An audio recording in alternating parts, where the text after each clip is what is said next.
Assalamu alaikum dear students, here Samreen. We are going to start the new lecture that is about cytoplasm. ठीक है जी। और क्या होता है साइटोप्लाज्म, स्टार्ट करते हैं। आपके पास साइटोप्लाज्म क्या है क्लास? ये एक ऐसा लिविंग मटेरियल है, कॉम्बिनेशन ऑफ टू वर्ड्स हैं। ये जो टर्म हम साइटोप्लाज्म देख रहे हैं ना, ये टू वर्ड्स हैं आपके पास। एक होता है साइटो, ठीक है, और एक है प्लाज्मा। साइटो सेल से रिलेट किया जाता है और प्लाज्मा लिक्विड मटेरियल होता है। जो सेल का जो लिक्विड मटेरियल होगा उसको हम क्या बोलते हैं? साइटोप्लाज्म बोलते हैं। You can say living content of the cell. अब आपके पास दो टर्मिनोलॉजीज यूज होती हैं, हम उसको बोलते हैं, एक होता है आपके पास प्रोटोप्लाज्म और दूसरा है आपके पास प्रोटोप्लास्ट। इनको आप पहले क्लियर करें फिर आगे चलते हैं। प्रोटोप्लाज्म और प्रोटोप्लास्ट क्या होता है क्लास? आपके पास एक सेल है, for example this is the cell, ठीक है। अब इस सेल के अंदर न्यूक्लियस पड़ा होता है, दरमियान में न्यूक्लियस प्रेजेंट होता है, सेल का कंट्रोल सेंटर, और बाहर उसकी आउटर बाउंड्री जो है हम डिस्कस कर चुके हैं एनिमल्स के अंदर कि यहाँ पे क्या होता है, आउटर मोस्ट बाउंड्री क्या होगी? प्लाज्मा मेम्ब्रेन होती है। अब यहाँ से यहाँ तक ये जो एक गैप है, इसको एक लिक्विड मटेरियल फिल कर रहा है, न्यूक्लियस तक और सेल मेम्ब्रेन के दरमियान जो है सेंटर है, उसको एक लिक्विड मटेरियल फिल कर रहा है जिसको हम बोलते हैं साइटोप्लाज्म। ठीक हो गया। अब यहाँ पे न्यूक्लियस जब नहीं बना था तब तो एक ही मटेरियल था, यानी एक ही आपके पास फ्लूइड था। लेकिन क्या हुआ कि जब इसमें न्यूक्लियस डेवलप हुआ तो न्यूक्लियस डेवलप हुआ, इसके अंदर जो लिक्विड था वो अलग हो गया, उसके बाहर न्यूक्लियस के बाहर जो लिक्विड मटेरियल है वो सेपरेट हो गया। अब हुआ क्या कि इसको हमने नाम दिया साइटोप्लाज्म, और जो न्यूक्लियस के अंदर मटेरियल प्रेजेंट है उसको हम बोलते हैं न्यूक्लियोप्लाज्म। ठीक है जी, ये इसके अंदर जो न्यूक्लियस के अंदर होता है न्यूक्लियोप्लाज्म। अब cytoplasm plus nucleoplasm is equal to the protoplasm. ठीक है, यानी टोटल जो लिविंग मटेरियल है इंक्लूडिंग साइटोप्लाज्म जो सेल के अंदर है और जो न्यूक्लियस के अंदर है, उन दोनों मटेरियल्स को मिला के हम एक टर्म देते हैं प्रोटोप्लाज्म की। ठीक हो गया। और अगर आप प्रोटोप्लाज्म प्लस सेल मेम्ब्रेन, ठीक है, यानी दोनों लिविंग मटेरियल और उसके साथ सेल मेम्ब्रेन भी जोड़ लेते हैं और इस सेल के अंदर जितनी चीजें प्रेजेंट हैं उन समेत, तो हम क्या बोलते हैं? प्रोटोप्लास्ट। Clear class? तो हम ये बोलते हैं कि प्रोटोप्लाज्म का वो हिस्सा जो क्या होगा कि न्यूक्लियस और सेल मेम्ब्रेन के दरमियान प्रेजेंट होता है, उसको आप बोलते हैं साइटोप्लाज्म। इसके इंट्रोडक्शन के बाद देखते हैं क्लास इसके अंदर क्या आता है। ये जो साइटोप्लाज्म हमने बात की, इसके अंदर क्या क्या चीजें आती हैं। तो बेसिक कंपोनेंट्स जब हम डिस्कस करते हैं तो उसमें सबसे पहले आपके पास आता है साइटोमेम्ब्रेन system. Here I have drawn a cell कि आपके पास एक सेल है, सेल मेम्ब्रेन है, ब्लैक जो बाउंड्री दिखाई है उसमें सेल मेम्ब्रेन है और उसके अंदर डिफरेंट ऑर्गेनेल्स हैं। ये जो ऑर्गेनेल्स हैं ये साइटोमेम्ब्रेन सिस्टम है, यानी सेल के अंदर जो मेम्ब्रेन बाउंड ऑर्गेनेल प्रेजेंट हैं वो उसका मेम्ब्रेन सिस्टम आ जाता है। For example mitochondria, Golgi apparatus, endoplasmic reticulum, उसके साथ वैक्यूल है, ये यहाँ पे ग्रेन्यूल्स होते हैं जिसको राइबोसोम बोला जाता है, और उसके साथ साथ endoplasmic reticulum which is RER and SER। इस सारे के सारे जितने ऑर्गेनेल्स प्रेजेंट है, this is cytomembrane system that is present, that is located in the matrix that is known as cytoplasm. अब आ जाते हैं साइटोस्केलेटन। दूसरा जो कंपोनेंट आता है साइटोप्लाज्म का वो है साइटोस्केलेटन। स्केलेटन होता है सपोर्ट, साइटोसेल, सेल की जो सपोर्ट है ना वो कौन प्रोवाइड कर रहा होता है, वो उसको हम बोलते हैं साइटोस्केलेटन, यानी स्केलेटन ऑफ द सेल। इसके अंदर क्या क्या चीजें आती हैं क्लास? आपने लास्ट क्लासेस के अंदर भी डिस्कस किया होगा, यहाँ भी हम डिस्कस कर लेते हैं। एक होता है आपके पास माइक्रोट्यूब्यूल्स, यानी छोटे छोटे से धागे होते हैं माइक्रोट्यूब्यूल्स, जो क्या करते हैं? सेल को स्ट्रक्चर, सेल को सपोर्ट दे रहे होते हैं। फॉर एग्जांपल आपके पास एक सेल है, इस सेल के अंदर यहाँ पे ऐसे करके ये थ्रेड्स प्रेजेंट होते हैं। ये छोटे छोटे से थ्रेड्स मिल के क्या बनाते हैं? साइटोस्केलेटन बनाते हैं। इसके अंदर एक थ्रेड होगा माइक्रोट्यूब्यूल्स, दूसरा हम बोलते हैं इंटरमीडिएट फिलामेंट्स, उसके बाद जो है वो माइक्रो फिलामेंट्स हम नाम देते हैं। ये तीन तरह के, तीन डिफरेंट धागे होते हैं, स्ट्रैंड्स होते हैं, थ्रेड्स होते हैं जो सेल के अंदर प्रेजेंट होंगे और सेल को क्या दे रहे होते हैं? सपोर्ट प्रोवाइड कर रहे होते हैं। उसके बाद फोर्थ कंपोनेंट सेल साइटोप्लाज्म के अंदर क्या है, ग्रेन्यूलर स्ट्रक्चर। ग्रेन्यूल्स क्यों होते हैं, ग्रेन्यूल्स होते हैं दानेदार, ठीक है, थोड़ा रफ स्ट्रक्चर जो होता है वो आपके पास क्यों होगा, क्योंकि राइबोसोम जो प्रेजेंट होते हैं वो किस फॉर्म में होते हैं, दो स्टेट में प्रेजेंट होंगे राइबोसोम, एक फ्री स्टेट होती है, एक कंबाइंड स्टेट होती है, अटैच स्टेट होती है। जब ये अटैच होंगे तो आरईआर के साथ फिक्स होते हैं, और जब ये फ्री होते हैं तो साइटोप्लाज्म के अंदर बिखरे पड़े होते हैं। तो साइटोप्लाज्म के अंदर कुछ दानेदार स्ट्रक्चर भी होगा जिसको आप बोलते हैं ग्रेन्यूल स्ट्रक्चर। फिर लास्ट पे आपके पास जो साइटोप्लाज्म के अंदर आता है वो है साइटोसोल, ठीक है, यानी सेल का लिक्विड मटेरियल। ये तो हो गया सेल के अंदर जो डिफरेंट चीजें हमने बनाई वो प्रेजेंट है। अब यहाँ पे ये सारे का सारा सेल का ग्राउंड आ गया, यानी पानी जो उसके अंदर प्रेजेंट है या लिक्विड मटेरियल उसके अंदर प्रेजेंट है, उसको हमने क्या नाम दिया, साइटोसोल का। अब आगे चलते हैं क्लास। साइटोसोल को हम साइटोप्लाज्म में दो कैटेगरीज में डिवाइड करते हैं, एक उसकी केमिकल नेचर देखते हैं, एक उसके फिजिकल नेचर देखते हैं। केमिकल नेचर का मतलब है उसके अंदर जो रिएक्शंस हो रहे हैं या कौन से आयन्स उसके अंदर प्रेजेंट है, क्या चीज उसके अंदर जो है वो प्रेजेंट है वो हम देखते हैं। सबसे पहले main component which is the water. Class water act as medium and best solvent. Solvent best क्यों कहा जाता है, क्योंकि तकरीबन ये हर चीज को अपने अंदर डिसॉल्व कर लेता है। Instead the non polar substances, non polar के अंदर कौन सा लिपिड सब्सटेंस जो होती है, यानी मेम्ब्रेन जैसे आपकी सेल मेम्ब्रेन है उसके अंदर लिपिड है तो उसके अंदर डिसॉल्व नहीं होता। तो वाटर है केमिकल नेचर के अंदर, ये कितना होगा सेल के अंदर 85 to 90% सेल का मैट्रिक्स जो है वो बेस कर रहा होता है वाटर के ऊपर। मिनरल आइंस आ जाते हैं, मिनरल्स हैं, आइंस हैं, एलिमेंट्स होंगे, वो भी आपके पास क्या है, केमिकल नेचर। आइंस जैसे सोडियम, पोटाशियम, मैग्नीशियम, ये सारे आइंस उसके अंदर प्रेजेंट होते हैं साइटोप्लाज्म के अंदर।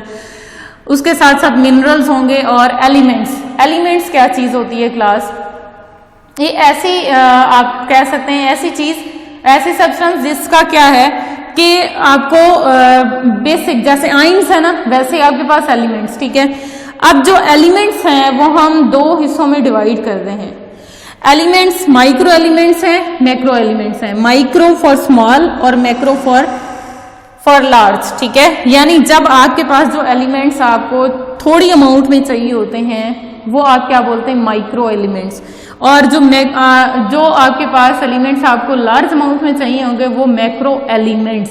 एलिमेंट क्यों कहा जाता है क्लास, जब भी आपके पास कोई भी एटम आपस में एक जैसे जो है एटम एक दूसरे के साथ बाइंड हो जाते हैं हम उसको बोलते हैं एलिमेंट, ठीक है। फॉर एग्जांपल N और N एक दूसरे के साथ बाइंड कर जाए, ठीक है। इसी तरह इसको एटम भी बोला जाता है, अगर वो सिंगल होगा तो एटम है, अगर वो कंबाइंड स्टेट में होगा तो एलिमेंट बोलते हैं। फोर्थ जो है वो आपके पास केमिकल नेचर साइटोप्लाज्म की किस पे बेस कर रही होती है, ऑर्गेनिक कंपाउंड्स पे। ऑर्गेनिक और इनऑर्गेनिक में क्या डिफरेंस है आप जानते हैं कि जब कार्बन और हाइड्रोजन दोनों एक ही मॉलिक्यूल के अंदर इकट्ठे प्रेजेंट होंगे तो हम उसको ऑर्गेनिक मॉलिक्यूल बोलते हैं। और अगर उनमें से कोई एक हाइड्रोजन प्रेजेंट हो या फिर कार्बन प्रेजेंट हो किसी एक मॉलिक्यूल के अंदर अलग अलग होंगे तो फिर हम उसको बोलते हैं कि ये इनऑर्गेनिक है। फॉर एग्जांपल वाटर है आपके पास इनऑर्गेनिक है, कार्बन डाइऑक्साइड है इनऑर्गेनिक है, क्योंकि एक में एक में हाइड्रोजन प्रेजेंट है दूसरे के अंदर कार्बन है। अब इसके अंदर क्या होगा, फॉर एग्जाम्पल आप ले लेते हैं प्रोटीन्स हैं, लिपिड्स हैं, ग्लूकोज है, ठीक है, सैकराइड्स हैं, कार्बोहाइड्रेट्स हैं, वो सारे क्या हैं, सारे के सारे ऑर्गेनिक कंपाउंड्स हैं। आपके साइटोप्लाज्म के अंदर, सेल के साइटोप्लाज्म के अंदर ये मटेरियल जो है वो प्रेजेंट होता है। यहाँ पे एग्जांपल में न्यूक्लिक एसिड भी है क्लास। न्यूक्लिक एसिड ऑर्गेनिक कैसे है आपको पता है, कार्बन और हाइड्रोजन के बिहाफ पे बोल रहे हो। न्यूक्लिक एसिड का बेसिक जो यूनिट है जिससे पॉलीमर बनता है वो क्या है, तीन चीजों पे बेस कर रहा होता है, फास्फेट, पेंटोज शुगर और नाइट्रोजन बेस। इन सब के अंदर हाइड्रोजन जो है वो, यानी अगर आप राइबोज शुगर की बात करेंगे तो कार्बन हाइड्रोजन इकट्ठे प्रेजेंट हैं, और अगर आप उसमें नाइट्रोजन बेस देखते हैं तो वो भी वहां पे भी कार्बन और हाइड्रोजन इकट्ठे प्रेजेंट है। तो इसलिए हम इसको क्या कंसिडर करते हैं, ये this is an organic compound. उसके बाद एंजाइम्स क्लास। एंजाइम्स के अंदर नेचर क्या होती है आपको पता है, जो अमीनो एसिड्स होते हैं एंजाइम्स का बेसिक यूनिट होते हैं, तो एंजाइम्स के अंदर भी क्या होगा, कार्बन हाइड्रोजन होते हैं। फिर आ जाते हैं hormones. Hormones are the chemical messenger, ठीक है, केमिकल्स होते हैं जो बॉडी के अंदर रिलीज किए जाते हैं और जिनका काम क्या होता है, to control the activity of other cells, ठीक है, यानी एक सेल रिलीज कर रहा है तो दूसरा सेल की एक्टिविटी को कंट्रोल करने के लिए जो केमिकल जाता है उसको हम नाम देते हैं हार्मोन्स। देन क्लास यहाँ पे आता है macro elements that required in high amount या लार्ज अमाउंट, उसको आप क्या बोलते हैं, मैक्रो एलिमेंट्स, ठीक है। उसमें क्या आएगा, सोडियम, पोटाशियम है, आयरन है, मैग्नीशियम, नाइट्रोजन, मैंगनीज और फास्फोरस और उसके साथ कार्बन और हाइड्रोजन, ये सारे के सारे वो हैं जो आपको जो है वो ज्यादा चाहिए होते हैं अमाउंट में, इनको हम मैक्रो एलिमेंट्स बोलते हैं और ये भी साइटोप्लाज्म का पार्ट बनते हैं। ऐसे होगा कि जब आपके पास हमने जैसे एक सेल है, हम न्यूरॉन का सेल जो है वो माइंड में लाते हैं, एग्जांपल देते हैं, उसमें सोडियम पोटाशियम पंप होता है, ठीक है। अब ये आयंस अगर प्रेजेंट नहीं होंगे, सोडियम पोटाशियम पंप नहीं होगा तो उसमें जो पॉजिटिव और नेगेटिव मेम्ब्रेन का चार्ज होता है वो बैलेंस नहीं होगा और उसमें से जो इंपल्स पास हो रही थी वो भी गुजर नहीं सकती है। तो ये जो है वो हर एक जो एलिमेंट्स हैं उनका काम जो है वो डिपेंड करता है कि जिस सेल के अंदर ये प्रेजेंट है उसका फंक्शन के बिहाफ पे इनकी अमाउंट हर सेल के अंदर वेरी कर जाती है। अब आ जाते हैं क्लास फिजिकल नेचर।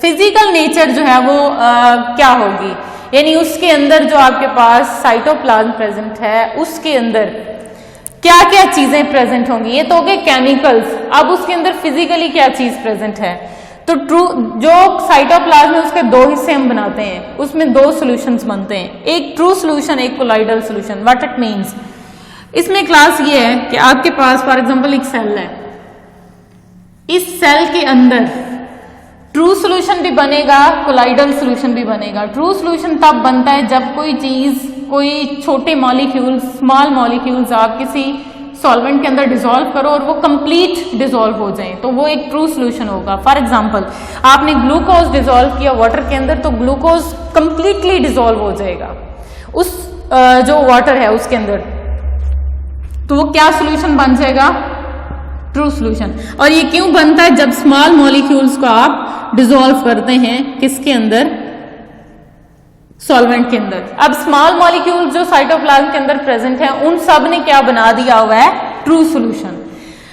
इसके बाद आपके पास आता है कुछ ऐसे लार्ज मॉलिक्यूल्स होते हैं जैसे प्रोटीन है, जैसे जो है वो आपके पास लिपिड्स हैं, वो क्या करते हैं कि उन्होंने अपना सॉल्यूशन ट्रू नहीं बनाते, यानी वो क्या कर देते हैं, अपने आप को डिस्पर्स करते हैं, उनके जो मॉलिक्यूल्स हैं वो स्टैंड कर जाते हैं साइटोप्लाज्म के अंदर, कंप्लीट डिसॉल्व नहीं होते, जिसकी वजह से हम उसको बोलते हैं कोलाइडल सॉल्यूशन, हैंग कर जाते हैं। फॉर एग्जांपल आपके पास कॉमन सी एग्जांपल है मिल्क के अंदर जो फैट्स है ना, मिल्क है तो वो लिक्विड मटेरियल, लेकिन उसके अंदर जो फैट ग्लोब्यूल्स होते हैं या फैट्स हैं वो उसके अंदर कोलाइडल सॉल्यूशन बना रहा है, कंप्लीट डिसॉल्व नहीं हुआ।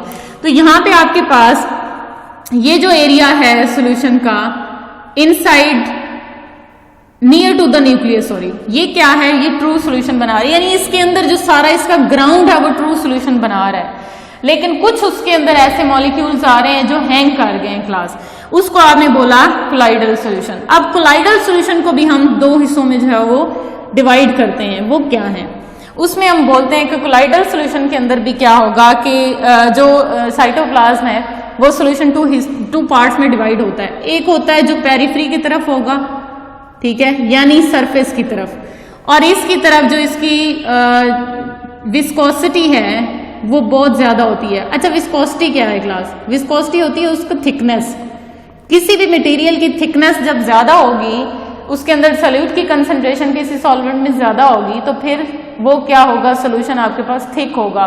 फॉर एग्जांपल हनी, विस्कोसिटी बहुत ज्यादा है उसके अंदर, क्यों है, क्योंकि उसमें जो कार्बोहाइड्रेट्स हैं, जो सैकराइड है वो बहुत ज्यादा है और जो उसके अंदर लिक्विड कंटेंट है वो बहुत कम है, जिसकी वजह से वो थिक हो गया है। तो इसमें भी ऐसे ही है कि सोल और जेल कोलाइडल सॉल्यूशन तो हैं, बड़े मॉलिक्यूल्स की प्रेजेंस में वो कंप्लीट डिसॉल्व नहीं हुए, लेकिन एक हिस्सा सोल बना देगा, एक हिस्सा जेल बनाता है। ये सोल जो बना रहा है क्लास, ये कैसे बना, इसलिए क्योंकि इसमें जो मॉलिक्यूल्स थे उनके अंदर जो अमाउंट ऑफ जो सॉल्यूट है वो कम होगी, अमाउंट ऑफ सॉल्यूट कम होगी तो सॉल्यूशन थोड़ा सा थिन होगा, इसके अंदर विस्कोसिटी जो है वो कम होगी या ना होने के बराबर होती है, और उस पार्ट को आप यहाँ नाम दे रहे हैं सोल, और ये लिक्विड फॉर्म में होता है। फॉर एग्जाम्पल मैंने यहाँ पे एक सेल जो ड्रॉ किया है, इसमें मैंने ब्लैक डॉट भी लगाए हैं और उसके अंदर मैंने आपके पास ये ब्लू डॉट्स और बहुत ही जो है वो डिस्टेंस पे पुट किए हैं। वो इसलिए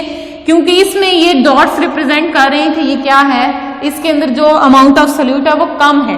लेकिन जब आप पेरिफेरी की तरफ जाते हैं, उसकी सरफेस की तरफ चले जाते हैं, सेल मेम्ब्रेन की तरफ जाते हैं, तो उसमें ये देखें कि डॉट्स बहुत ज्यादा हैं और ये चीज रिप्रेजेंट कर रहे हैं कि आपके पास जो सोल्यूशन है वो क्या है, विस्कस है, बहुत ज्यादा गाढ़ा है, थिक है। और इसके अंदर इसकी वजह हम ये देते हैं कि ये सेमी सॉलिड हमें नजर आता है, जिसकी वजह से हम बोल देते हैं ये जेल है और ये सोल है। For example this one is gel और ये आपके पास क्या है, सोल। क्लियर? अब आ जाते हैं क्लास साइटोप्लाज्म के इंट्रोडक्शन के बाद, उसकी डिटेल डिस्कशन के बाद इसके फंक्शंस पे।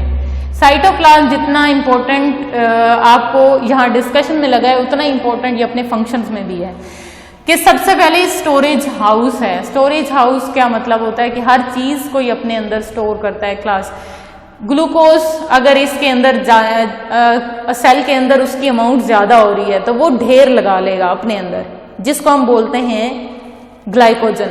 अगर वो एनिमल का सेल है तो वो क्या करेगा, अपने अंदर अगर स्टोर कर रहा है तो वो ग्लाइकोजन की फॉर्म में करेगा, और ये हमारे सारे के सारे लिवर सेल्स जो हैं वो ग्लाइकोजन की फॉर्म में एक्स्ट्रा ग्लूकोज को बॉडी में स्टोर करते हैं। और अगर आप प्लांट सेल की बात करते हैं तो वो अपने अंदर स्टार्च की फॉर्म में स्टोर करेगा, किसको, कार्बोहाइड्रेट्स को। उसके बाद मेटाबॉलिक रिएक्शन। मेटाबॉलिक रिएक्शन का मतलब जितने भी केमिकल रिएक्शंस हो रहे हैं वो सारे के सारे इंडिविजुअल के अंदर, उनको कलेक्टिवली हम बोलते हैं मेटाबॉलिज्म, मेटाबॉलिक रिएक्शंस। अब जैसे ग्लाइकोलिसिस होती है वो साइटोप्लाज्म के अंदर हो रही है, यानी ब्रेक डाउन ऑफ ग्लूकोज। ये जो आपने साइटोप्लाज्म बनाया है इसके अंदर होती है क्या, ग्लाइकोलिसिस। और ग्लाइकोलिसिस जो है वो ब्रेक डाउन ऑफ ग्लूकोज है। ग्लूकोज को तोड़ना है तो मेटाबॉलिक रिएक्शन भी क्या हो रहे हैं, उसके लिए साइट प्रोवाइड कर रहा है जो आपके पास ग्लाइकोलिसिस है। आगे जाएंगे तो उसी के अंदर जो ऑर्गेनेल्स होते हैं, क्रेब्स साइकिल, उनके अंदर होगा तो formation of ATP and different जो कंपोनेंट्स हैं वो इसके अंदर ही हो रहे होते हैं। तीसरा मेन फंक्शन इसके अंदर है साइटोप्लाज्मिक ऑर्गेनेल्स, यानी ये एक ऐसा एरिया है, एक ऐसा साइट है जहां पे ऑर्गेनेल्स भी प्रेजेंट होते हैं, जैसे आपको अभी जो है वो डिस्कस किया है। फिर आपके पास आता है स्पोर्ट के अंदर ये रोल देता है। हमने स्टार्ट में बोला था कि जो कंपोनेंट्स हैं साइटोप्लाज्म में, उसमें second most important component cytoskeleton है, that consist of 3 parts, microtubules, intermediate filament and microfilament. और इसकी वजह से ही सेल कोलैप्स नहीं होता। सेल के अंदर जो मूवमेंट हो रही है, ऑर्गेनेल्स ने एक जगह से दूसरी जगह जाना है, वो भी इसकी वजह से होगी। और सेल मेम्ब्रेन अगर ये एक साइड है दूसरी साइड है तो सेल मेम्ब्रेन को ज्वाइन नहीं होने देता, सेल को सपोर्ट देता है। तीसरे नंबर पे आपके पास जो है वो फिफ्थ नंबर पे इसका फंक्शन है टर्जिडिटी क्लास। टर्जिडिटी क्या होती है, टर्जिडिटी होती है आप किसी चीज को सख्त कर दो, ठीक है, उसकी टेंसाइल स्ट्रेंथ को बढ़ा दो। जब इसके अंदर फॉर एग्जांपल ये एक सेल है, इस सेल के अंदर अगर वाटर निकाल दिया जाए तो क्या होगा, कोलैप्स कर जाएगा, उसकी जो शेप है वो जो है वो क्या हो जाएगी, डिफॉर्म हो जाएगी। टर्जिडिटी को मेंटेन करवाने के लिए साइटोप्लाज्म के अंदर जो साइटोप्लाज्म का बहुत ज्यादा इंपॉर्टेंट रोल इसलिए है क्योंकि इसके अंदर वाटर स्टोर हो रहा है। जो नॉर्मल वाटर की परसेंटेज होती है 85 to 90% होता है, और ये सेल के अंदर वेरी करता है। आपके पास जैसे बोन सेल है तो उसमें वाटर की कंसंट्रेशन बहुत कम होगी, लेकिन जब आप जाते हैं ब्रेन सेल की तरफ तो उन सेल्स के अंदर वाटर की परसेंटेज बढ़ जाएगी।